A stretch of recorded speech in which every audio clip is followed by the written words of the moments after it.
Good afternoon. आज हम लोग एक्चुअली हेल्थ एंड सेफ्टी के बारे में बेसिकली इंडक्शन करेंगे, जिसमें एज ए सेफ्टी ऑफिसर हमारा क्या क्या रोल रहता है, हम कैसे समझें।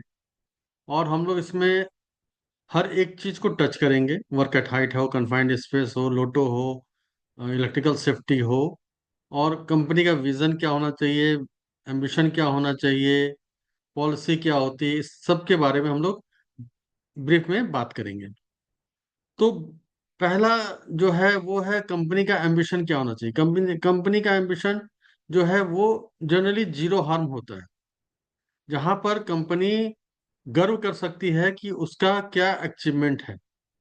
और इसको हर महीने मॉनिटर किया जाता है। एज ए सेफ्टी ऑफिसर ये आपकी रिस्पॉन्सिबिलिटी है कि कंपनी में किसी प्रकार का कोई इंजरी ना हो, और कंपनी का जो एम्बिशन है, विजन जो है, वो हम मीट करा सके। जैसे मैं पिछली कंपनी में था, अंबुजा सीमेंट में। तो अंबुजा सीमेंट का अपना एक विजन था कि हमारा जो है वो जीरो हार्म का अचीवमेंट होगा, और हम टॉप का इंडस्ट्रीज में अपना कंपनी का नाम रखेंगे। उसी पर कंपनी का क्या होता है, अपनी पॉलिसी होती है। अब यहाँ पर हम समझेंगे कि स्वास्थ्य और सुरक्षा क्या है। बेसिकली स्वास्थ्य का मतलब है यहाँ पर ऑक्यूपेशनल हेल्थ। ऑक्यूपेशनल हेल्थ मतलब जो इंडस्ट्री में काम करने के दौरान किसी को कोई हेल्थ रिलेटेड प्रॉब्लम होती है, उसको हम लोग इसमें पढ़ते हैं, उसको हम लोग यहाँ पे हेल्थ की बात करते हैं। जैसे फॉर एग्जांपल सिलोकिस है। सिलोकिस क्या होता है कि एक लंग्स में जब हम स्मॉल पार्टिकल्स या सिलिका या कोई डस्ट जाता है, और वो लॉन्ग टर्म में जाकर उसका इफेक्ट दिखता है। तो उस तरह का जो हेल्थ इश्यू आता है, उसको हम लोग इसमें पढ़ते हैं, समझते हैं। सुरक्षा क्या है, किसी प्रकार का किसी को चोट ना पहुंचे, किसी प्रकार का नुकसान ना हो, कोई प्रॉपर्टी लॉस ना हो, वो सुरक्षा है। अब एक मैं पिछली कंपनी का ही लिया हूँ, अंबुजा सीमेंट का अपनी सेफ्टी पॉलिसी, जिसमें वो उसका विजन, उसका एम्बिशन, और उसका गाइडलाइन कि वो सेफ्टी में क्या करता है, उसका सुरक्षा नीति क्या है, उसके प्रति स्वास्थ्य और सुरक्षा की नीति क्या है। तो वो यहाँ पर हम देख सकते हैं कि हमारा जो है स्वास्थ्य और शून्य क्षति जो है वो शून्य रहेगा। तो ये कंपनी का एक हेल्थ एंड सेफ्टी पॉलिसी होता है। अब उसके बाद सबसे इंपॉर्टेंट क्या है कि कोई भी काम करने के पहले जब हम लोग बात करते हैं सेफ्टी की, तो सेफ्टी में क्या होता है, एक वर्क कल्चर होना जरूरी है, जहां पर हर एक आदमी, हर एक वर्कर, हर एक एम्प्लॉय उसको फॉलो करेगा। तभी जाके हम सेफ्टी कल्चर डेवलप कर सकते हैं। सेफ्टी कल्चर जो है वो एक आदमी से नहीं होता है। अगर आप सुरक्षा कर रहे हो, सिर्फ एक आदमी कर रहा है, तो वो पर्सनल सेफ्टी कर रहा है, वो प्रोसेस सेफ्टी नहीं है। हम यहाँ पर बात करते हैं सिस्टम की बात करते हैं, हम यहाँ पे सिस्टम सेफ्टी की बात करते हैं। तो हर कंपनी में एक मिनिमम सेफ्टी बिहेवियर होता है। तो हमारे मिनिमम जो है वो 7 ऐसे बिहेवियर होते हैं जो हमको अडॉप्ट करना चाहिए। और हमारे एम्प्लॉय को, हमको एज ए सेफ्टी ऑफिसर, हम उस एमएसबी यानी मिनिमम सेफ्टी बिहेवियर को हम लागू करें। तो इसके लिए पहला नियम क्या होता है, किसी भी कार्य को शुरू करने से पहले मैं जोखिम का आकलन नियंत्रण करूंगा। मतलब क्या हुआ कि जब भी मैं कोई काम करूंगा, कोई भी काम आप कर रहे हो प्लांट में, तो सबसे पहले उसका क्या करेंगे, हजार्ड आइडेंटिफिकेशन करेंगे, और उसका रिस्क असेसमेंट करेंगे, ताकि आपको पता हो कि वहां पर क्या हजार्ड है और हमको वहां पर क्या रिस्क है। तभी उसका आकलन करना जरूरी होता है। जैसे किसी भी व्यक्ति को मिशनरी में संचालन, वाहन चलाते समय, कारखाने, गोदाम या यार्ड में गुजरते समय सेल फोन का, मोबाइल का मैसेज या बात नहीं करनी चाहिए। ये क्या है, हमारा मिनिमम सेफ्टी बिहेवियर है। कि कार्य क्षेत्र पर हम अगर चल रहे हैं, हम कोई काम कर रहे हैं, कोई कंपनी में काम कर रहे हैं, तो हम क्या करेंगे, हम मोबाइल फोन का प्रयोग नहीं करेंगे। ये हमारा मिनिमम सेफ्टी बिहेवियर होना चाहिए। दूसरा क्या है कि मैं वही गतिविधियां करूंगा जिसके लिए मैं अधिकृत हूं। मतलब मैं जिसके लिए ऑथराइज हूँ, ऑथराइजेशन का मतलब होता है कि कंपनी द्वारा आपको सर्टिफाइड किया जाता है कि आप इस काम को कर सकते हैं। आप अगर इलेक्ट्रिशियन हैं तो आप इलेक्ट्रिकल जॉब करेंगे, आप मैकेनिकल जॉब नहीं कर सकते हैं। अगर आप हॉट वर्कर हो, वेल्डर हो, आईटीआई हो, फिटर हो, तो आप उसी काम के लिए ऑथराइज हो, ना कि आप प्लम्बर का काम करोगे या कोई और दूसरा काम करोगे जिसके लिए आप ऑथराइज नहीं हो। तो आपका ये नियम 2 कहता है कि वो आप वही काम करो जिसके लिए आपको ऑथराइजेशन या आपको जॉब में रखा गया है। तो इसमें आपका 2 मिनिमम सेफ्टी बिहेवियर आता है। पहला आता है लॉकआउट एंड टैगआउट। जब भी कोई काम करो, जहां पर भी कोई एनर्जी सोर्स हो, आप उसको लॉक करोगे, उसको टैग आउट करोगे। टैग आउट मतलब वहां पर एक ऑथराइजेशन का लिस्ट लगाओगे, आप वहां पे एक टैग लगाओगे, ताकि आप इस काम को करने जा रहे हो और उसके जितने भी सुरक्षा नियम है उसका आप पालन कर रहे हो। और तीसरा एमएसबी क्या बोलता है कि बिना वर्क परमिट के, जो हम लोग आगे पढ़ाई करेंगे वर्क परमिट के बारे में, क्योंकि बहुत इंपॉर्टेंट है ये जानना कि वर्क परमिट क्या होता है। वर्क परमिट के बारे में हम लोग तीसरे या चौथे दिन इस हफ्ते के में हम वर्क परमिट के बारे में बात करेंगे। तो वर्क परमिट के बिना आप कोई भी कार्य, खासकर क्रिटिकल कार्य जिसमें जोखिम होता है, जिसमें जोखिम ज्यादा है, वैसे कामों के लिए हम वर्क परमिट लेंगे। वर्क परमिट ज्यादातर आपका वर्क एट हाइट पे, कन्फाइंड स्पेस पे, हॉट वर्क पे, इलेक्ट्रिकल सेफ्टी से रिलेटेड या स्केप फोल्डिंग, इस तरह की चीजों में वर्क परमिट की रिक्वायरमेंट होती है। तो बिना वर्क परमिट के आप काम नहीं कर सकते। वर्क परमिट के बारे में अगर मैं बताऊं तो एक लीगल रिक्वायरमेंट है, उसके बिना कार्य करना मतलब अपने आप को जोखिम में डालना है। तो तीसरा नियम बोलता है कि मैं बिना वर्क परमिट के कोई काम नहीं करूंगा। चौथा बोलता है कि अगर मैं कोई मूविंग व्हीकल में हूँ, मैं कोई व्हीकल चला रहा हूँ, मैं कोई जेसीबी चला रहा हूँ या हाइड्रा चला रहा हूँ या ट्रक चला रहा हूँ या कुछ और मूविंग पार्टिकल्स, मूविंग इक्विपमेंट है, तो बिना सीट बेल्ट के हम उसको कार्य नहीं करेंगे, हम बिना सीट बेल्ट के हम नहीं चलेंगे। और पांचवा नियम बोलता है कि आप जो भी पर्सनल प्रोटेक्टिव इक्विपमेंट है, जो भी आपका पीपीज है, उसको पहनेंगे, उसके बिना आप कार्य क्षेत्र पर कार्य नहीं करेंगे। लोगों के द्वारा किए गए कार्यों को उपयुक्त व्यक्तिगत सुरक्षा उपकरण पीपी प्राप्त करना, उपयोग करना चाहिए। समय समय पे उसका पीपी का निरीक्षण करना चाहिए, आवश्यकता हो तो उसको बदल देना चाहिए। अगर वो पीपी खराब हो गया है तो खराब पीपी या एक्सपायर्ड पीपी का हम प्रयोग नहीं करेंगे। ये हमारा पांचवा नियम है। छठा नियम क्या बोलता है? किसी भी प्रकार का ड्रग्स या अल्कोहल या किसी प्रकार का नशा में हम कार्य क्षेत्र पे कार्य नहीं करेंगे। ये हर एक, लगभग सभी कंपनियों में प्रतिबंधित होती है। मतलब वो आप, अगर आपने ड्रग लिया हुआ है या आपने अल्कोहल का सेवन किया हुआ है या किसी प्रकार का नशा किया हुआ है, तो आप उसमें कार्य नहीं कर सकते हैं।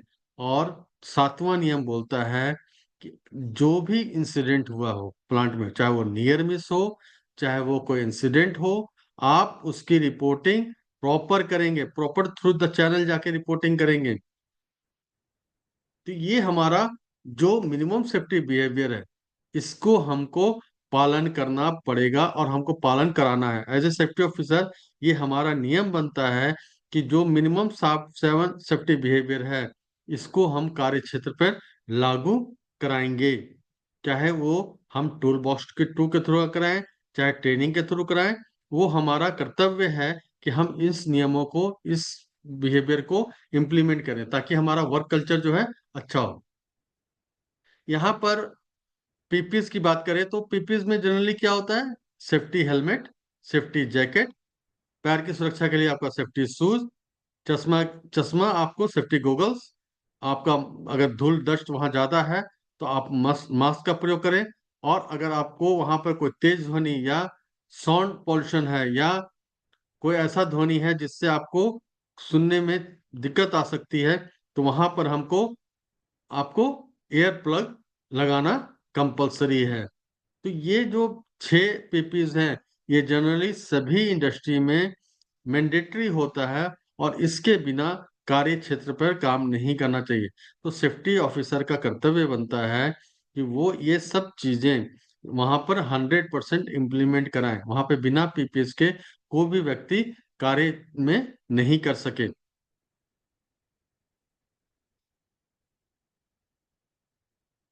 अब यहाँ पर दो चीजें आती हैं, एक होता है सेफ्टी अनसेफ कंडीशन और एक अनसेफ एक्ट। अनसेफ कंडीशन क्या है?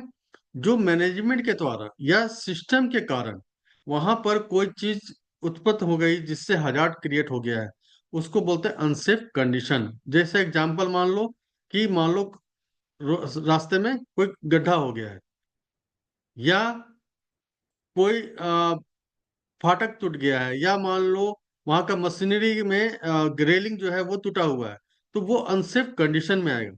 लेकिन अनसेफ एक्ट मतलब ह्यूमन बिहेवियर, ह्यूमन एरर के चलते, जहां पर इंसान जानते हुए भी समझते हुए भी गलती कर रहा है, उसको हम बोलते हैं अनसेफ एक्ट।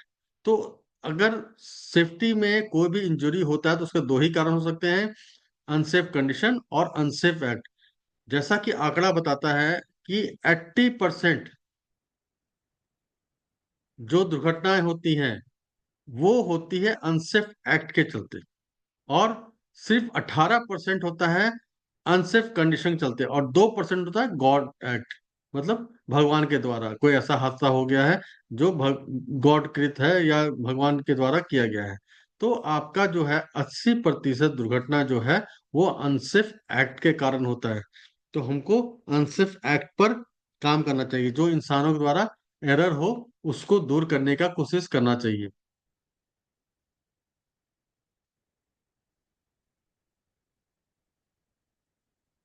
नियर मिस को समझना बहुत जरूरी है, क्योंकि नियर मिस क्या है कि जहां पर हम जब जान जो बाल बाल हम बच गए। दुर्घटना जैसे फोटो में आप देख रहे हो कि लिफ्टिंग हो रही है, अचानक वो लिफ्टिंग का तार टूट जाता है और वो दो आदमी जो चल रहे हैं उसके सामने वो गिर जाता है। अगर ये इसको बोलते हैं नियर मिस, लेकिन अगर वो आदमी के ऊपर गिर जाए तो वो क्या होगा? एक्सीडेंट होगा। तो यहाँ पे देखो आपका अनसेफ कंडीशन क्या है कि जो वायर है वो प्रॉपर नहीं है, वो टूटा हुआ है या वो लूज है, तो वो अनसेफ कंडीशन हो गया। अनसेफ एक्ट क्या हुआ कि हम लोड के नीचे से गुजर रहे हैं, तो वो अनसेफ एक्ट हो गया। और जहां पर कोई इंसिडेंट होने के मतलब जो चीज लोड का जो आइटम था वो आपके सामने गिर गया, आप बच गए, तो उसको बोलते हैं नियर मिस। लेकिन अगर वो आपके ऊपर गिर गया तो वो एक्सीडेंट हो गया। ये एक डाटा है जो साइंटिफिकली प्रूफ है कि अगर 30,000 रिपोर्ट होता है, 30,000 मिसमिस होता है, मतलब 30,000 रिपोर्ट होता है जिसमें 3,000 आपका नियर मिस है, और तीन तो उसमें 300 मेडिकल होंगे, और उसमें 30 जो है वो एलटीआई में कन्वर्ट हो जाएंगे, और एक तो मेजर एक्सीडेंट होगा। मतलब जहां पर अगर 30,000 आपका रिपोर्ट जनरेट होता है सेफ्टी रिलेटेड, तो वहां पर 3,000 मिसेस होने के चांसेस बढ़ जाते हैं। और उसमें 300 जो होता है वो मेडिकल में यानी फर्स्ट एड में कन्वर्ट हो जाते हैं, एमटीआई में कन्वर्ट हो जाते हैं, और 30 जो है वो आपका एलटीआई में चले जाते हैं, और एक फैटलिटी या एक मेजर एक्सीडेंट होने की पॉसिबिलिटी बढ़ जाती है। तो जितना ज्यादा रिपोर्टिंग होगा हम उतना ज्यादा कंट्रोल नियर मिस को करेंगे, और जितना नियर मिस को कंट्रोल करेंगे हमारा फर्स्ट एड या एमटीआई मेडिकल ट्रीटमेंट इंजरी जो है वो हम कम कर सकते हैं। और अगर इसको हमने कम किया तो हमारा एलटीआई यानी लॉस्ट टाइम इंजरी जो है वो कम हो जाएगा। अगर हमने लॉस्ट टाइम इंजरी को कंट्रोल कर लिया तो फर्टिलिटी होने के चांसेस कम हो जाएंगे। तो किसी भी इंडस्ट्री में ये डाटा आप देखोगे, वहाँ के हर फैक्ट्री के बाहर में डिस्प्ले होता है कि वहाँ पर कितना हजार रिपोर्टिंग हुआ है, कितना एसओटी रिपोर्टिंग हुआ है, कितना नियर मिसेस हुआ है, ताकि उससे पता चलता है कि उस इंडस्ट्री में कार्य करना कितना सेफ है। जैसा कि हम लोग बार बार पढ़ते रहे हैं हजार्ड और रिस्क। तो खतरा जो है जैसा हमने पहले भी बताया था आपको, हजार्ड जो है anything has a potential to harm the people. कोई भी चीज दुनिया में कोई भी चीज है उसके पास पोटेंशियल होता है वो आपको इंजरी पहुंचाने का। रिस्क क्या है? लाइक्लीहुड मल्टीप्लाई बाय कंसिक्वेंसेस, मतलब जोखिम कितना है, कितनी संभावनाएं हैं कि उस हजार से आपको इंजरी होगा, इसका आकलन हम लोग रिस्क असेसमेंट में किए थे। तो रिस्क असेसमेंट हमें करना चाहिए हर काम को करने से पहले। हजार्ड आइडेंटिफिकेशन और दूसरा रिस्क असेसमेंट मैंडेटरी है। मैं मैंडेटरी वर्ड का प्रयोग इसलिए कर रहा हूं कि ये कानूनन आपको जरूरी है कि आप कोई भी काम का खतरा और जोखिम का आकलन जरूर करें। इसके बिना आप कार्य ना करें।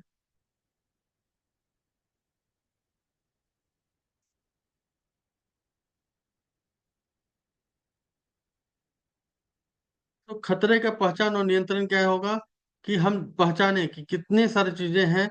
हमको हजार्ड को आइडेंटिफाई करना पड़ेगा। हम एज ए सेफ्टी ऑफिसर हम जहाँ साइट पे काम करते हैं वहां जाकर हमको हर एक चीज को देखना पड़ेगा, हर इक्विपमेंट को देखना पड़ेगा, हर एक अनसेफ कंडीशन को देखना पड़ेगा कि वहां पर कितने हजार्ड हैं और उसका जोखिम कितना है। उस जोखिम का आकलन करने के बाद हम उसमें कार्य करेंगे।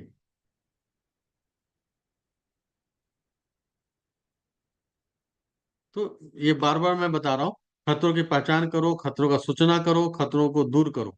मतलब आपने उस खतरों को, उस रिस्क को आपको दूर करना है, ये आपकी रिस्पॉन्सिबिलिटी बनती है।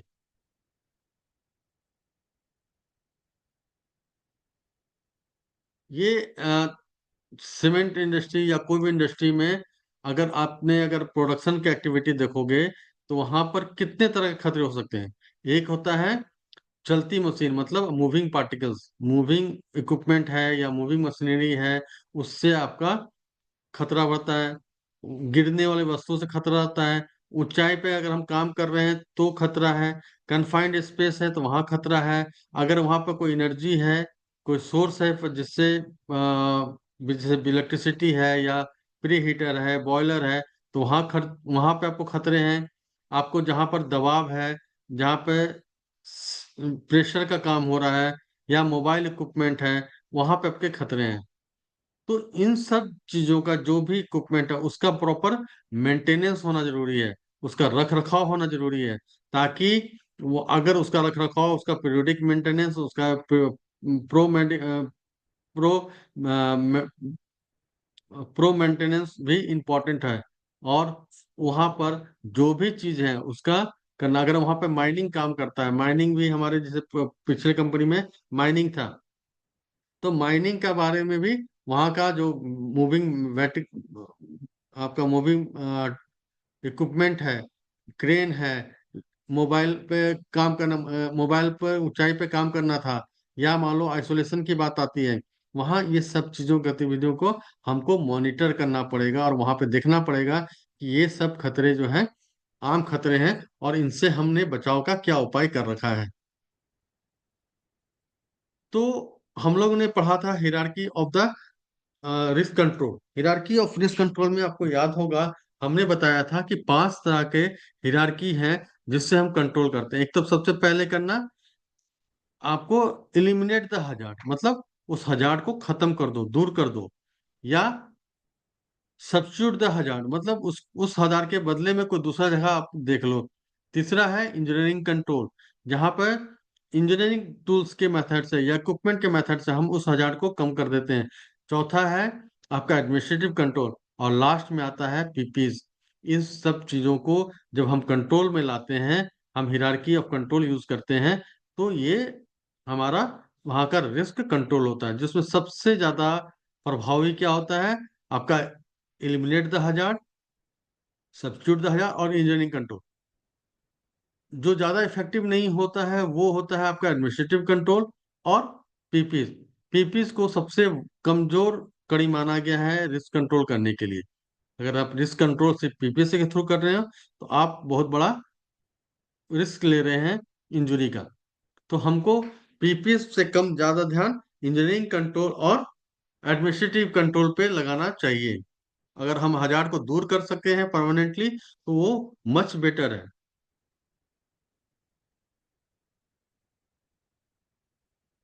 ये जो स्लाइड है ना, इसको समझने के हमें पड़ेगा कि क्या बोलता है, हमारी सुरक्षा हमारे हाथ। मतलब जो सेफ्टी है, अगर हर एक आदमी इस चीज को समझ ले कि हमारी सुरक्षा जो है हमारे हाथ में है, मतलब वो 2 मिनट टाइम देकर अपने को ध्यान रखे कि क्या चीज है जिससे उसको खतरा है। तो आपको इसको 3 कैटेगरी में बांटा गया है: line of fire, eyes on path, eyes on hand. मतलब आपको ये जो मतलब जो हम फॉर्मूला यहाँ पे बनाया हुआ है, आई कैन, और 3 सेफ्टी बिहेवियर और सेफ्टी बेस्ड सेफ्टी, ये जो दिया हुआ है, इसमें देखो हमारी सुरक्षा में क्या बोलता है कि आप सबसे पहले हजार को आइडेंटिफाई करो, दूसरा बात को कंसिक्वेंसेस को आइडेंटिफाई करो, फिर जितने भी आप कंट्रोल्स हैं, जैसे मैंने 5 कंट्रोल बताया ना आपका, वो क्या क्या है: इलिमिनेट द हजार, सब्स्टिट्यूट द हजार, इंजीनियरिंग कंट्रोल, एडमिनिस्ट्रेटिव कंट्रोल और पीपीएस। वहां पे कौन सा कंट्रोल मेजर आपका यूज हो रहा है उसको अप्लाई करो, और कभी भी उस जो 5 कंट्रोल मेजर हैं उसको बाईपास मत करो। और यहाँ पे बिहेवियर में क्या करना है आपको: line of fire. Line of fire मतलब आप जहां काम कर रहे हो वहां पर जो सबसे ज्यादा हजार्ड है, क्योंकि कोई भी वर्कर जब काम करता है तो सबसे ज्यादा हजार्ड के नजदीक होता है, तो वो लाइन ऑफ फायर में कहलाता है।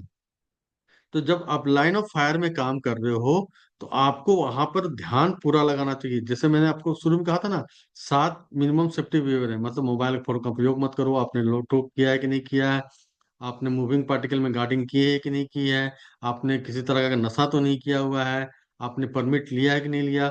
ये लाइन ऑफ फायर में आपका रिस्पॉन्सिबिलिटी बनता है कि लाइन ऑफ फायर में देखें। फिर आप देखो, आपका जब काम करते हो तो आपका आंख जो है वो पाथ पे, मतलब उस चीज पे ध्यान होना चाहिए आपकी आंखों का, और आपके हाथ पर आपका ध्यान होना चाहिए ताकि आपका कोई इंजुरी या कोई अनसेफ एक्ट ना हो।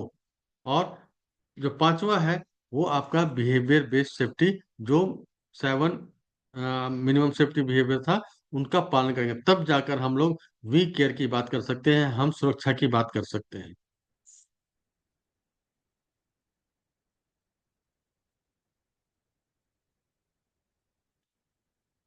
अब प्रबंधन यानी मैनेजमेंट क्या हो सकता है? 2 प्रकार के हो सकते हैं।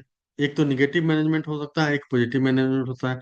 निगेटिव मैनेजमेंट क्या होगा कि जो अनसेफ कंडीशन है उसकी इंप्रूवमेंट की बात नहीं करता, उसको दूर करने की बात नहीं करता, वो निगेटिव मैनेजमेंट है। और पॉजिटिव मैनेजमेंट क्या है कि जो सेफ्टी को इम्पोर्टेंस देता है, सेफ्टी ऑफिसर की बात को सुनता है, वो समझता है कि इससे दुर्घटना हो सकती है, उन सब चीजों पर वो काम करता है, उस काम करने का परमिशन देता है, और उस चीजों को रिजल्ट ये होता है कि हमारा जीरो हार्म को हम अचीव कर पाते हैं। तो मैनेजमेंट जो है निगेटिव भी हो सकता है, पॉजिटिव भी हो सकता है। तो निगेटिव मैनेजमेंट है, फिर भी हमारा काम क्या बनता है? अगर मान लीजिए जहां आप काम कर रहे हैं वहां का मैनेजमेंट निगेटिव है, तो हम क्या करेंगे? हम हाथ पे हाथ धर के तो नहीं बैठ जाएंगे। हमें क्या करना पड़ेगा? हमें जांच पड़ताल करनी पड़ेगी, हमें वहां चीजों को समझना पड़ेगा, हमको सिस्टम को समझना पड़ेगा, और वहां पर उस सिस्टम से हमें इम्प्रूवमेंट लाने की बातें करनी चाहिए, ताकि हम निगेटिव मैनेजमेंट को हम पॉजिटिव मैनेजमेंट में कन्वर्ट कर सकें। आप अगर मैनेजमेंट को बताओगे सर यहाँ पर ये निगेटिव पॉइंट है, यहाँ पर ये हजार्ड है, और इससे ये दुर्घटना हो सकती है, तो कोई भी मैनेजमेंट ऐसा नहीं होता है जो चाहता है कि उसके प्लांट में, उसके कार्य क्षेत्र पे कोई प्रकार का दुर्घटना हो। तो ये हमारी रिस्पॉन्सिबिलिटी है कि निगेटिव मैनेजमेंट को भी हमें पॉजिटिव मैनेजमेंट में कन्वर्ट करना पड़ेगा। कुछ ऐसे एक्टिविटी हैं जो पूर्णतः हजार्ड से लिप्त होते हैं, वहां पे मतलब हजार्ड होता ही होता है, आपको उसको मिटिगेट करना होगा, उसको आपको कम करना होगा, उसके रिस्क को कम करना होगा। तो आपके जो है वो है एनर्जी सोर्सेस, तो आपको लोटो लेना पड़ेगा। आपको मोबाइल इक्विपमेंट यानी मूविंग जो इक्विपमेंट है उसके आपको करना पड़ेगा। कन्फाइंड स्पेस है, वर्क एट हाइट है, मशीन गार्ड है ना, लिफ्टिंग एंड सपोर्टिंग है, आपको हॉट वर्क है, या इलेक्ट्रिकल रिलेटेड जो है, ये सब एक्टिविटी, ये जो आर्ट एक्टिविटी हैं, ये क्रिटिकल एक्टिविटी में आते हैं। और यहाँ पर जब भी कोई काम करता है तो वो हमेशा हजार्ड में काम कर रहा होता है, हमको उसकी सुरक्षा प्रदान करना हमारी रिस्पॉन्सिबिलिटी है।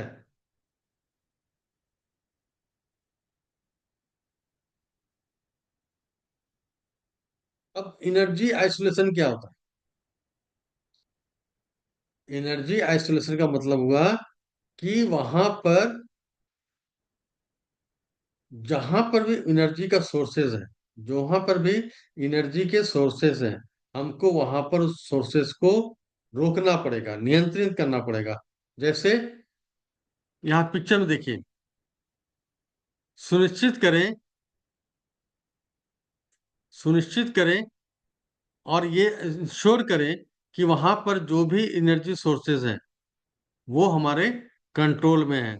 वहां पर हमने जो प्रोसेस इक्विपमेंट या प्रोसेस सेफ्टी की बात करते हैं, तो वहां पर हमारा वो एक्टिव हो। जैसे एनर्जी आइसोलेशन का आपको क्या करना पड़ेगा? आपको पहला ऑथराइजेशन चाहिए। आपको क्या चाहिए? पहला ऑथराइजेशन चाहिए, ताकि आप ऑथराइज्ड हो उस एरिया में काम करने के लिए। तो आपको ऑथराइजेशन सर्टिफिकेट की रिक्वायरमेंट होगी। दूसरी बात होगी परमिट की। परमिट की, वर्क बिना परमिट के आप वहां पर कार्य नहीं कर सकते। तीसरा है कि आप वहां पर इंस्पेक्टर हो, जो आइसोलेशन इंस्पेक्टर की रिक्वायरमेंट होती है, जो ये सुनिश्चित करता है कि एनर्जी के सारे सोर्सेस बंद हो गए हैं। है ना? आप देखो, एनर्जी सोर्सेस पिक्चर में दिखा रहा है कि सुनिश्चित करें कि ये सारे एनर्जी सोर्सेस जहां पर एनर्जी पावर आ रहे हैं वहां पर वो बंद किए गए हैं। फिर वहां पर लॉग आउट करना जरूरी है। लॉग आउट मतलब जो व्यक्ति कार्य करने जा रहा है वो अपना ताला लगाएगा और वहां पर अपना टैग लगाएगा, ताकि वो, और उसकी चाबी कहाँ होगी? आइसोलेशन बॉक्स में होगी। आइसोलेशन एक बॉक्स होता है जहां पर चाबी को हम लोग रखते हैं, ताकि और उसमें भी ताला लगाते हैं। तो उससे क्या होता है कि कोई भी कार्य कर रहा है तो उसको छेड़छाड़ नहीं कर सकता ताला को, उस ताले को छेड़छाड़ नहीं कर सकता। उसका आइसोलेशन प्रॉपर होता है। फिर जहां पर अनेक बंदे काम कर रहे हैं, वहां पर जितने आदमी काम कर रहे हैं उतने आदमी का वहां पर ताला लगना जरूरी है। और उसको प्रॉपर आइसोलेशन बॉक्स में डालकर परमिट रखकर उस आइसोलेशन बॉक्स को बंद कर देंगे। और वहां का जो आइसोलेशन ऑफिसर होता है उस चाबी का केयर करता है कि कोई भी बिना परमिशन के आइसोलेशन बॉक्स को खोल ना सके। और उसके परमिशन से ही वहां पर आइसोलेशन बॉक्स को खोला जा सकता है। तो ये एनर्जी आइसोलेशन की बात है। तो यहाँ पर हमको आइसोलेशन लेते समय इन सब चीजों का ध्यान रखना पड़ेगा। पहला, फिर से रिपीट कर रहा हूँ, पहला होगा कि आपके पास ऑथराइजेशन है कि नहीं है, यानी आप ट्रेंड हो कि नहीं हो, उसका ध्यान रखना है। दूसरा बात है आपके पास वर्क परमिट होना चाहिए। तीसरा बात होना चाहिए वहां पे सुपरविजन होना मैंडेटरी है ना? और इन सब का चाबी आपके प्रॉपर आइसोलेशन बॉक्स में जाना पड़ेगा। है ना? तो वो आइसोलेशन बॉक्स में आप जब चाबी रख देते हो और आइसोलेशन ऑफिसर उसको लॉक कर देता है, तभी आप काम करने का परमिट होता है आपके पास में।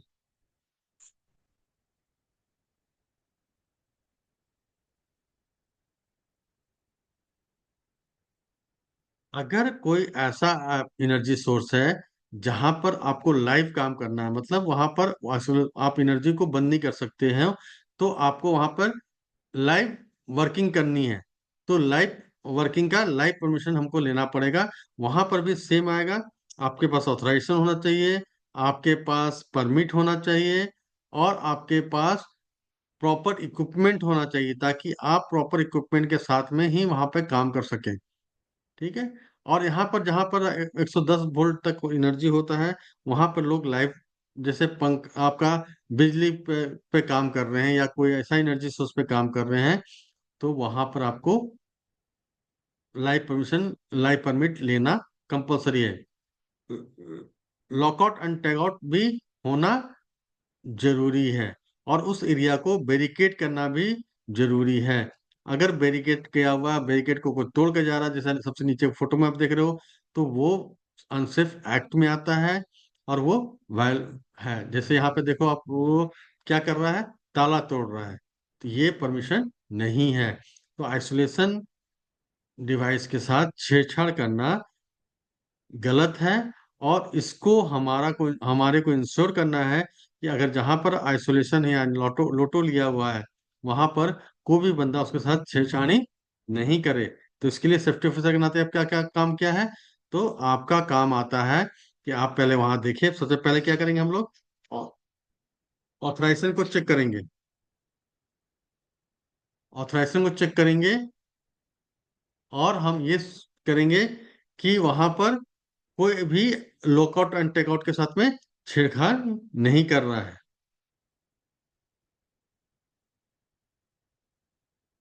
अब हम लोग आते हैं कन्फाइंड स्पेस में। कन्फाइंड स्पेस क्या होता है, कोई बता सकता है? गुलशन, गुलशन, आप मेरी आवाज सुन रहे हो?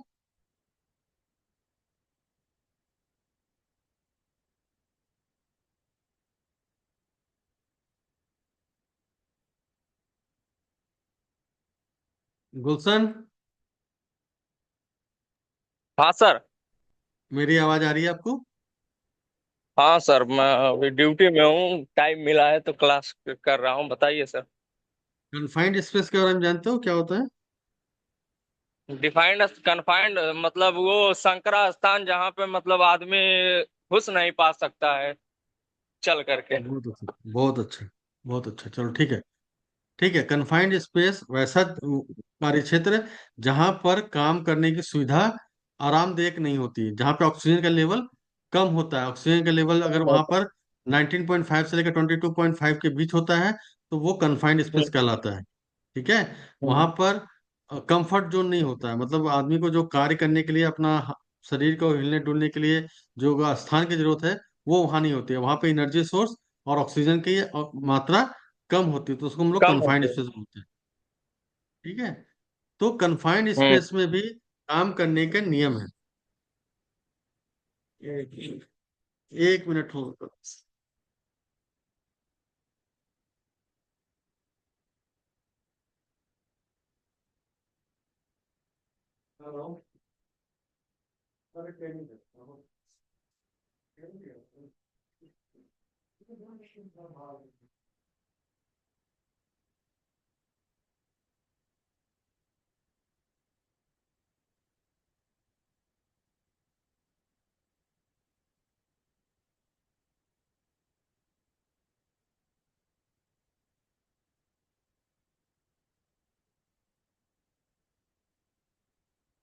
हाँ, तो कन्फाइंड स्पेस में जब काम करते हैं ना, तो सबसे पहले हमारा क्या होता है कि हम उसमें ऑथराइजेशन सबसे पहले चेक करते हैं कि वहां पर जो बंदा काम कर रहा है ऑथराइज है कि नहीं। ऑथराइजेशन कैसे चेक करते हैं? उनकी ट्रेनिंग हुई है या नहीं हुई है। पहला वो ऑथराइजेशन हो गया। उसके बाद क्या हो गया? Work permit. उसका वर्क परमिट लेना वहां पर मैंडेटरी है। बिना कन्फाइंड स्पेस में, बिना वर्क परमिट के आप काम नहीं कर सकते। तीसरा चीज है कि वहां पर कन्फाइंड स्पेस का एक सुपरविजन जरूरी है, जो इंश्योर करता है कि जब कन्फाइंड स्पेस में कोई बंदा जा रहा है, तो वो बाहर खड़ा होकर क्या करता है, एक लॉगबुक को मेंटेन करता है। कन्फाइंड स्पेस के अंदर कौन कौन गया है और कब बाहर आया है, कितनी बार अंदर गया है, वो कन्फाइंड स्पेस है। वहां पर जो है लॉगआउट एंड टॉगआउट, मतलब वहां पे अगर एनर्जी सोर्सेस कोई भी है, तो उसको वो क्या करेगा, लोटो के हिसाब से उसको लॉकआउट करेगा, अनटैग आउट करेगा। उसके बाद वहां पर जो इमरजेंसी प्रोसीजर है कन्फाइंड स्पेस में, जब हम काम करते हैं, तो सबसे इंपॉर्टेंट होता है वहां का रेस्क्यू और इमरजेंसी। तो वो वहां पर जो कन्फाइंड स्पेस में जो काम कर रहा है, उसकी रेस्क्यू और इमरजेंसी प्रिपेयर्डनेस का हमारा पूरा ध्यान रखना पड़ेगा। फिर वहां पर हम ऑक्सीजन का लेवल चेक करेंगे कि ऑक्सीजन का लेवल कितना है, वो कहीं कम तो नहीं है। और अगर जरूरत पड़े तो वहां पे हमको वेंटिलेशन का प्रोविजन बनाना पड़ेगा, ताकि वहां पे वायु संचार प्रॉपर ढंग से हो सके। तो कन्फाइंड स्पेस में ये सारे पैरामीटर जो मैं बता रहा हूँ कि ऑथराइजेशन आप क्या क्या करोगे, आप वहां पे ऑथराइजेशन चेक करोगे, आप परमिट चेक करोगे, आप वहाँ का इमरजेंसी प्लान देखोगे, आप वहाँ का log on lockout and tagout का प्रोसीजर को इम्प्लीमेंट कराओगे। आप वहाँ पर इंश्योर करोगे कि जो बंदे वहाँ अंदर जा रहे हैं या बाहर आ रहे हैं या जो भी है, उसका प्रॉपर लॉगबुक मेंटेन है। और वहाँ का जो ऑक्सीजन लेवल है उसको मेजर किया किया गया है, और वहाँ पे वेंटिलेशन का प्रॉपर अरेंजमेंट है। इन सब चीजों को इंश्योर करना हमारा सेफ्टी ऑफिसर का काम है। हम कन्फाइंड स्पेस में इस चीजों का ध्यान रखेंगे। ऐसे हम लोग कन्फाइंड स्पेस के बारे में डिटेल से पढ़ाई करेंगे कुछ दिन के बाद। तो कन्फाइंड स्पेस में जब हम प्रवेश करेंगे तो सबसे पहले हमको safety harness, safety belt mandatory है। आप जब उतर रहे हो तो आपको ये इंश्योर करना है कि जो बंदा है वो प्रॉपर पीपीई में हो, और साथ में सेफ्टी हार्नेस पहनकर वहां पे एंट्री कर रहा हो। और वहां पर जो कन्फाइंड स्पेस है वहां पर उसको बैरिकेड किया गया हो। और अगर हो सके तो वहां पे कम्युनिकेशन इक्विपमेंट यानी वॉकी टॉकी का भी प्रयोग होना जरूरी है, ताकि आपको बार बार जरूरत पड़े तो आपको समझ में आए इन्फॉर्म। कि वहां पर क्या हो रहा है। कुछ बोल रहे थे क्या गुलशन? नहीं नहीं, हम आपको नहीं बोले। फिर वहां पर हमको जो कन्फाइंड स्पेस है या जहां पर काम हो रहा है वहां पर प्रॉपर एक घेराबंदी किया जाना चाहिए, और वहां पे लिखा होना चाहिए कि यहाँ पे कन्फाइंड स्पेस है। तो ये चीजें जो है हमारे लिए इम्पोर्टेंट है। उसी तरह हम आते हैं वर्क एट हाइट पर। वर्क एट हाइट पर हमको क्या करना है? वर्क हाइट पे जो एक्चुअली वर्क एट हाइट पे जब काम करते हैं ना, तो सबसे ज्यादा हजार है। वर्क एट हाइट मतलब इटसेल्फ ए बिग हजार। तो कोशिश करना चाहिए हमारा कंट्रोल मेजर में कि हम मिनिमम से मिनिमम हाइट का प्रयोग करें, और मिनिमम से मिनिमम जितना हो सके हम, जैसे यहाँ पे देखो व्हाइट वॉश है, अगर हम वहां पर बिना हाइट पे पहुंचे अगर हम काम मैक्सिमम को कर सकते हैं तो हमारे लिए बेहतर होगा। तो हम वहां पर क्या करेंगे, इलिमिनेट द हजार, यानी वर्क एट हाइट के काम को कम कर देंगे। लेकिन अगर मुझे वहां पर स्केप फोल्डिंग बनानी पड़ रही है, मुझे हाइट पे काम कर रही है करना पड़ रहा है, तो हमको ऊंचाई संबंधी जितने भी नियम हैं उन सब का पालन करना पड़ेगा। जैसे स्केप फोल्डिंग को प्रॉपर इरिगेशन जो करना होगा वो इरिगेट करेगा, जो वो एक ऑथराइज्ड पर्सन ही करेगा। इसके फोल्डिंग को अगर वेरीफाई करेगा तो इसके फोल्डिंग इंस्पेक्टर ही करेगा। आपने देखा होगा बहुत सारे कोर्सेज होते हैं इसके फोल्डिंग सुपरवाइजर का, इसके फोल्डिंग इंस्पेक्टर का। तो इसके फोल्डिंग इंस्पेक्टर जो है वहां पर येलो टैग या रेड टैग या ग्रीन टैग जरूरत के हिसाब से लगाता है। वहां पे हाइट पे हम जब काम करते हैं तो बहुत बार हमें मूविंग इक्विपमेंट का, है ना, MSE WP का हमें हमें प्रयोग करना पड़ता है। तो हमको देखना पड़ता है कि वो जहाँ पे हम प्रयोग कर रहे हैं वो प्रॉपर है या नहीं है। उसका ऐसा तो नहीं है कि उसका बैलेंस नहीं है, वो एरिया जो है सरफेस जो है वो प्रॉपर हॉरिजेंटल होना चाहिए, स्मूथ होना चाहिए, ताकि कोई भी मोबाइल इक्विपमेंट जो व्हीकल है या प्लेटफॉर्म है वो प्रॉपर होना चाहिए। और सेफ्टी हार्नेस का प्रयोग वहां पर होना चाहिए। अब यहाँ पर भी सेम चीज आता है। जो बंदा वर्क एट हाइट पे काम करेगा उसके पास ऑथराइजेशन होना चाहिए, वर्क परमिट होना चाहिए, और वहां पर भी उसका सुपरविजन होना चाहिए। और वहां पर जो भी पीपीई की रिक्वायरमेंट है, सेफ्टी हार्नेस हो, हेलमेट हो, जूता हो, जैकेट हो, वो उसका वहां पर प्रॉपर यूज होना चाहिए। तो वर्क एट हाइट का पे काम करने के लिए सबसे पहले वहां पे क्या होना चाहिए, प्रशिक्षण होना चाहिए। उस लड़के का, उस वर्कर का, उसका ट्रेनिंग मैंडेटरी है। अगर उसका ट्रेनिंग नहीं है, कोई ट्रेनिंग रिकॉर्ड नहीं है, तो वो वर्क एट हाइट पे काम नहीं कर सकता है। और जहां पर काम हो रहा वर्क एट पे वहां पे क्या करेगा, लोटो का प्रयोग करेगा, यानी log out and tag out का प्रयोग करेगा। और वहां पर जो रेस्क्यू प्रोग्राम है या इमरजेंसी प्लान है वो प्रॉपर इम्प्लीमेंट होना चाहिए।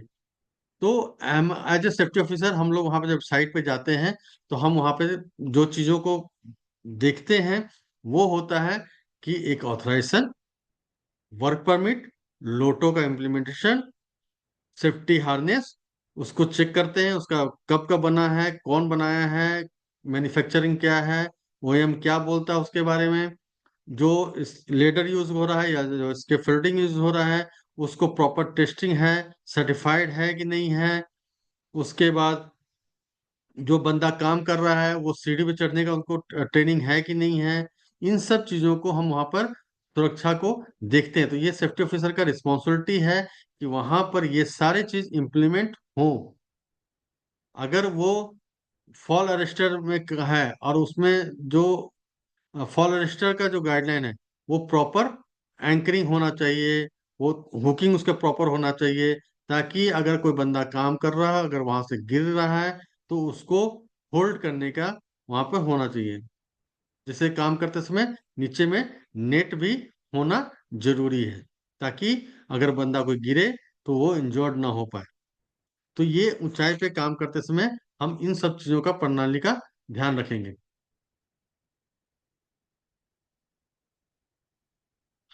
इसके फोल्डिंग पे जब हम काम करते हैं तो वहां पे क्या करना पड़ेगा, तो वहां पर क्या है, क्या करें, डू और डू नॉट है ना। तो वो ठीक से प्रशिक्षित होना चाहिए, वो ट्रेंड होना चाहिए, उसमें हरा टैग लगा होना चाहिए, वो proper PPEs, helmet, safety harness, goggle, safety shoes का प्रयोग किया होना चाहिए। वो और जो सहकर्मी काम कर रहा है उसको सुपरविजन के लिए वहां पे सुपरवाइजर होना जरूरी है। क्या ना करें, क्या नहीं करना चाहिए हमको, तो इसके फोल्डिंग के साथ छेड़छाड़ नहीं करना चाहिए। उसके फोल्डिंग का जो लोड कैपेसिटी है उस लोड कैपेसिटी से ज्यादा लोड नहीं होना चाहिए।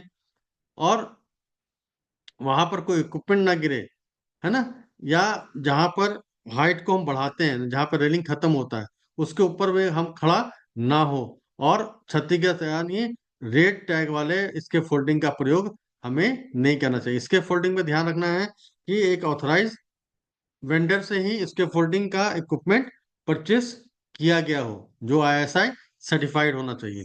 अगर वो ऐसा नहीं है तो इसके फोल्डिंग का प्रयोग हमें नहीं करना चाहिए। Machine guarding. मशीन गार्डिंग क्या होता है कि अगर कोई मशीन मूविंग है, अगर वो मशीन मूविंग है, तो वहां पर गार्ड होना जरूरी है, मतलब उसको बंद होना जरूरी है। जैसे कि कोई कन्वेयर बेल्ट चल रहा है, तो वहां पे बकायदा मशीन को वहां पे गार्डिंग होना चाहिए, मतलब उसको कवर किया होना चाहिए, है ना। और जब हम मशीन गार्डिंग का में होता है तो उसका हम इंस्पेक्शन कैसे करेंगे, तो आपको जो भी मूविंग पार्टिकल दिखता है या जो नेवल पॉइंट है, उस पॉइंट पर देखना पड़ेगा कि वो प्रॉपर कवर है कि नहीं, वहां पर गार्ड लगा है कि नहीं लगा है।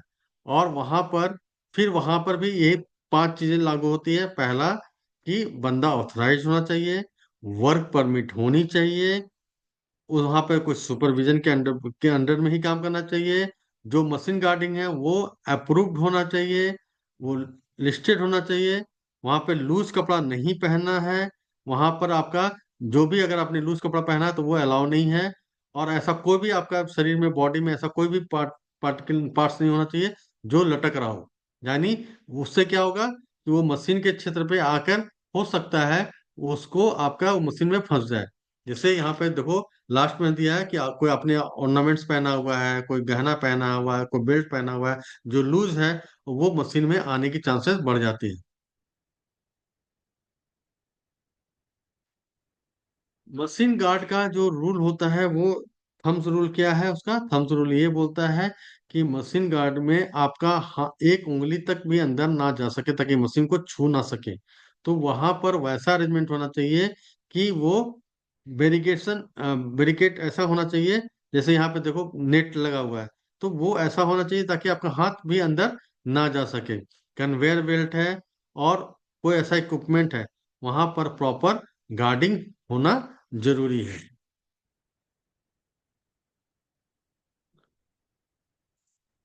अगर हम मोबाइल इक्विपमेंट की बात करें, तो मोबाइल इक्विपमेंट में जो ड्राइवर है वो ट्रेन होना चाहिए, वो उसकी स्पीड लिमिट डिफाइंड होनी चाहिए। वो जब गाड़ी चला रहा हो, इक्विपमेंट में हो, तो सीट बेल्ट का प्रयोग उसका मैंडेटरी है। उसकी लोड कैपेसिटी जो उस व्हीकल की है वो ओवरलोड नहीं जा रहा हो। और जो ड्राइवर है उसकी विजिबिलिटी जो है सामने के क्षेत्र में पूरी होनी चाहिए, और बकायदा साइड मिरर और व्हीकल का मूवमेंट का उसको विजिबिलिटी होते रहना चाहिए। जहां पर वो जो रोड है, जहां से वो टर्न करना है, जहां से उसको टेक ओवर करना है, वो सब जगह डिफाइन होना चाहिए, प्रॉपर रोड साइनेजेस होने चाहिए, ट्रैफिक कंट्रोल होना चाहिए। जो हाइड्रोलिक लिफ्टिंग है या डंपर है, उसकी बाकायदा टेस्टिंग होनी चाहिए। आपका जो टायर कंडीशन है वो अच्छी होनी चाहिए। वो जो हाइड्रोलिक प्रेशर का जो वेट है वो डिफाइन होना चाहिए। स्पीड लिमिट डिफाइन होनी चाहिए। इन सब चीज़ों को मोबाइल इक्विपमेंट में हम चेक करते हैं। तो हमारा मोबाइल इक्विपमेंट में काम होता है कि वो प्रॉपर वहां पर काम कर रहा हो। और मोबाइल इक्विपमेंट में हर एक शिफ्ट में, जब भी शिफ्ट चेंज हो रहा हो, तो मोबाइल इक्विपमेंट का इंस्पेक्शन मैंडेटरी है। मैं मैंडेटरी शब्द का भी प्रयोग इसलिए कर रहा हूँ कि आप इसको अवॉइड नहीं कर सकते। आपको हर एक शिफ्ट में उस व्हीकल का रिकॉर्ड को देखना पड़ेगा। आपका जो भी इंजन ऑयल है, हैंड ब्रेक है, टायर कंडीशन है, या जो आपका मूविंग पार्ट्स हैं, वो प्रॉपर होना चाहिए। वहाँ पे विजिबिलिटी भी प्रॉपर होना चाहिए, और एरिया बैरिकेड होना चाहिए। मोबाइल का प्रयोग नहीं होना चाहिए। इन सब चीज़ों को हम जब देखते हैं तो मोबाइल इक्विपमेंट के आसपास में, और जहाँ पे व्हीकल मूवमेंट हो, वहाँ पर किसी प्रकार का मतलब परमिशन नहीं होना चाहिए। कोई वर्कर या कोई एम्प्लॉय बाईपास नहीं करना चाहिए।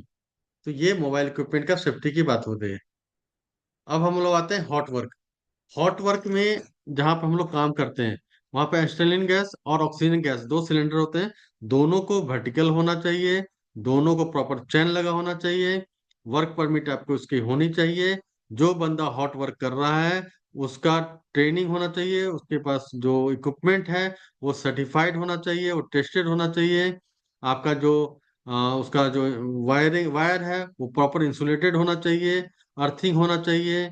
और आपका जो फायर बैक सिस्टम है, रेगुलेटर है, वो प्रॉपर काम करना चाहिए। यानी जो कंप्रेसर है, गैस सिलेंडर है, और एरिया को बैरिकेड करना चाहिए। वहां पर फायर वॉचर होता है, जो फायर के को सेफ्टी को देखता है। और वो एरिया प्रॉपर बैरिकेड होना कंपलसरी है।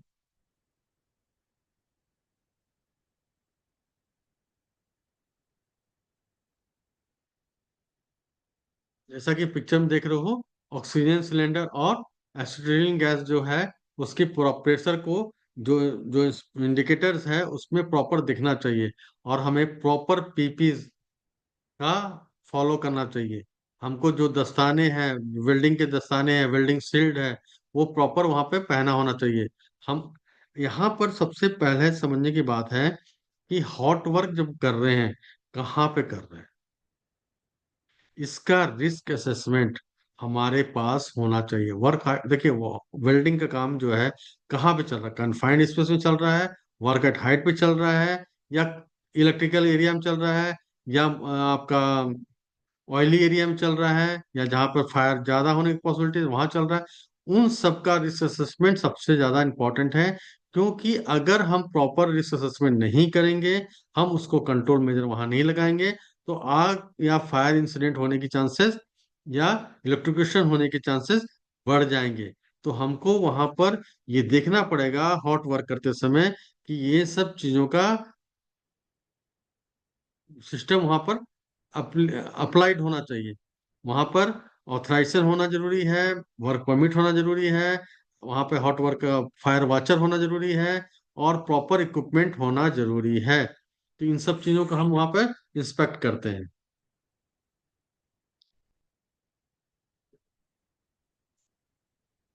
अब हम आते हैं लिफ्टिंग पे एंड सपोर्टिंग पे। लिफ्टिंग एंड सपोर्टिंग में जो काम होता है, वहां पर क्रेन का प्रयोग होता है। तो सबसे पहले या तो यूटी क्रेन होगा, या मूविंग इक्विपमेंट होगा, या क्रेन होगा। तो उसको सबसे पहला उसका सर्टिफिकेट देखते हैं, वो वैलिड है नहीं है, उसकी प्रॉपर इंस्पेक्शन हुआ है कि नहीं हुआ है, उसका टेस्टिंग हुआ है कि नहीं हुआ है, और उसका पीरियोडिकली मेंटेनेंस है कि नहीं है। पहला इसको चेक करेंगे। दूसरा बात है, लिफ्टिंग सपोर्टिंग का हमको वहां पर परमिट लेना पड़ेगा, और एरिया को बैरिकेड करना पड़ेगा। वहां पर भी एक जो साइनेजेस हैं, वो प्रॉपर डिस्प्ले होना जरूरी है। और जो भी आपका लॉकिंग डिवाइस है, जो सीलिंग है या हुक है, वो प्रॉपर टेस्टेड होना चाहिए। उसमें क्वांटिटी या वेट का कैपेसिटी लिखा होना चाहिए। सीलिंग जो है वो प्रॉपर चेक होना चाहिए, उसमें किसी तरह का जोड़ या कटाव नहीं होना चाहिए। तो भार उठाने के लिए इन सब चीजों को हमको इंश्योर करना पड़ेगा कि वहां पर ये अप्लीकेबल है या नहीं है। और यहाँ पर भी क्या होगा, वर्क परमिट होगा, ऑथराइजेशन मैट्रिक्स लगेगा, यहाँ पे ऑथराइजेशन होना जरूरी है, और साथ में वहां पर आइसोलेट होना जरूरी है। तो सेफ्टी ऑफिसर के नाते हमारा ये काम हो जाता है कि हम इन सब चीजों को वहां पे ध्यान दें। बिजली संबंधी में क्या होगा, आपको बिजली का भी, आपको जहाँ काम कर रहे हो यहाँ पर भी ऑथराइजेशन आएगा, लोटो आएगा, लॉगिंग एंड टैग आउट आएगा, आपको वहाँ परमिट होना जरूरी है, आपको वहाँ पे सुपरविजन होना जरूरी है। ये जो बातें मैं बता रहा हूँ, अभी तक आपने समझा होगा, जो मैं 7 पॉइंट बताया था, वर्किंग हाइट, कन्फाइंड स्पेस, लोटो, या आपका इलेक्ट्रिकल सेफ्टी, या आपका वर्क एट हाइट, या आपका लिफ्टिंग हो या मोबाइल इक्विपमेंट हो, वहां पर ये कॉमन चीजें हैं कि परमिट होना जरूरी है, ऑथराइजेशन होना जरूरी है, proper log out and tag out होना जरूरी है, और उसका पीरियोडिकली इंस्पेक्शन होना जरूरी है, और जो इक्विपमेंट प्रयोग में हो रहा है वो प्रॉपर वहां पे टेस्टेड होना चाहिए और सर्टिफाइड होना चाहिए। तो ये हमारी रिस्पॉन्सिबिलिटी, मतलब हम सेफ्टी ऑफिसर की रिस्पॉन्सिबिलिटी है, वहां पर इन सब चीजों का हम इंस्पेक्शन बकायदा करें। और यहाँ पर एक चीज और है, जो काम करते समय हमको वहां पे टीबीटी करना जरूरी होता है। आप काम को डायरेक्ट जाकर शुरुआत नहीं कर सकते, आपको वर्कर के साथ या जो लोग वहां पे इन्वॉल्व हैं उनके साथ आपको वहां पे टीबीटी करना जरूरी होगा। ठीक है। टीबीटी क्या है सर? टूल बॉक्स टॉक्स, मतलब जैसे काम शुरू होता है ना, जैसे मान लो इलेक्ट्रिकल का काम हो रहा है, तो हम वहां पे हाँ। टीबीटी में क्या करेंगे, एज ए सेफ्टी ऑफिसर क्या करता है, वो जाके बताएगा, देखिए जी यहाँ पे क्या क्या खतरा है, यहाँ पर क्या क्या पीपी पहनना जरूरी है, यहाँ पे हमने जब रिस्क असेसमेंट किया था तो क्या क्या रिस्क निकल के आया, उसको हमको क्या ध्यान देना है। इन सब जो बातों जो भरवली बताता है ना, और उसका अटेंडेंस लेता है, रिकॉर्ड रखता है, उसको हम बोलते हैं टीबीटी, टूल बॉक्स टॉक्स। ठीक है। ठीक है सर। आप कहाँ पे काम करते हो गुलशन? मैं अभी गुड़गांव में हूँ सर। गुड़गांव में कहाँ पे काम करो, फैक्ट्री में काम करते हो? हाँ, फैक्ट्री में हूँ सर। अच्छा, तो वहां पे टीबीटी होता होगा ना, कोई भी काम हाँ, करने से होता है पहले? सर। हाँ। तो सप्ताह में। उसी को, हाँ सप्ताह में नहीं, डेली होना चाहिए। हर हर जब कोई काम करते हैं तो वो होना चाहिए। जैसे आप सेफ्टी ऑफिसर बन जाओगे तो ये आपकी हम्म। रिस्पॉन्सिबिलिटी है कि जहां पर भी काम होगा, जहां पर क्रिटिकल काम होगा, सब काम में नहीं हम्म। बोल रहा हूँ, जो ये हाँ। 7 क्रिटिकल काम है ना, confined space, work at height, electrical safety, जब इसका काम होता है, इसका जब काम शुरू होता है, तो टीबीटी करना लीगली रिक्वायर्ड है। ठीक है। तो सेफ्टी ऑफिसर का ठीक काम है, है। ये जो मैं आपको आज जो सेफ्टी इंडक्शन पढ़ा रहा हूँ ना, वो उसी चीज को हम्म। बताने की कोशिश कर रहा हूँ। अभी मैं अच्छा। सब्जेक्ट नहीं पढ़ा रहा आपको, मैं ये सब सब्जेक्ट को हम बाद में पढ़ाएंगे, अभी मैं सिर्फ इंडक्शन दे रहा हूँ, मतलब बेसिक चीज बता रहा हूँ कि आपको क्या करना है एज ए सेफ्टी ऑफिसर, आपको क्या क्या चीज का ध्यान रखना है। ठीक है। तो इलेक्ट्रिकल में ठीक अगर है सर। काम हो रहा है तो आपको इलेक्ट्रिकल रिलेटेड जितने भी हजार्ड है उसके बारे में बात करनी होगी, आपको इलेक्ट्रिकल रिलेटेड जितने भी सेफ्टी के नियम है उसका पालन करना होगा, पीपीएस क्या क्या पहनना है उसके बारे में बात करनी होगी, है ना। और इक्विपमेंट को टेस्ट करना होगा, अगर कोई डैमेज इक्विपमेंट है, कोई टूल्स डैमेज है, तो उसको वहां से हटाना पड़ेगा, रिप्लेस करना पड़ेगा। तो ये आपको इलेक्ट्रिकल सेफ्टी में ये सब चीजों का हम ध्यान रखेंगे।